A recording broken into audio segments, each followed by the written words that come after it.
ભરૂચ જિલ્લાના આમોદનગરમાં આવેલ ward number 3માં વણકરવાસમાં Ramdevpir મંદિર પાસે છેલ્લા 15 દિવસથી ભૂગર્ભ ગટર ઉભરાઈ રહી છે.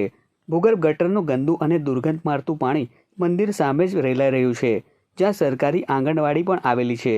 આંગણવાડીમાં જતા નાના બાળકો તેમજ મંદિરે દર્શન કરવા જતા દર્શનાર્થીઓને ફરજિયાતપણે ત્યાં ગંદા પાણીમાં થઈને પસાર થવું પડે છે. ત્યારે નાના બાળકોના આરોગ્ય સામે પણ ખતરો ઊભો થઈ રહ્યો છે.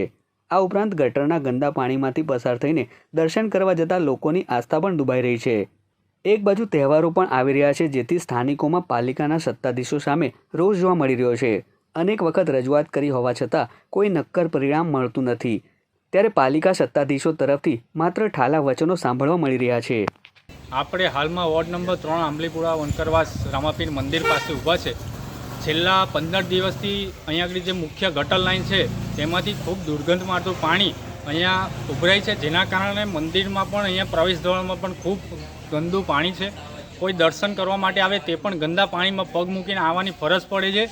તેમજ બાજુમાં આંગણવાડી પણ આવેલી છે, તે છતાં નાના છોકરાઓ પણ અહીંયા આગળ ગંદા પાણીમાં પગ મૂકીને જાય છે. જ્યારે આવનારા સમયમાં ગણેશ ચતુર્થી છે, જન્માષ્ટમી છે, તેમજ નોમના અહીંયા આગળ ખૂબ ધામધૂમથી નેજા પણ ચડાવવામાં આવે છે. અહીંયા ભંડારો પણ થાય છે, ખૂબ પબ્લિક થાય છે. જેના કારણે અમે 3 થી 4 વખત મેં જાતે નગરપાલિકાને મૌખિક રજૂઆત કરી છે, જેમાં પ્રમુખ હોય, ઉપપ્રમુખ હોય, એસઆઈ હોય, એન્જિનિયર હોય, તમામને મેં રજૂઆત કરી, પણ આ જાડી ચામડીના લોકો આજ દિન સુધી આનું કોઈ નિરાકરણ લાવી શક્યા નથી. તેથી અમે તંત્રને કહેવા માગીએ છીએ કે આવનારા 4 થી 5 દિવસમાં જો આનું નિરાકરણ કરવામાં ના આવ્યું તો જેનું સંપૂર્ણ જવાબદારી નગરપાલિકા ભોગવવા માટે તૈયાર રહે.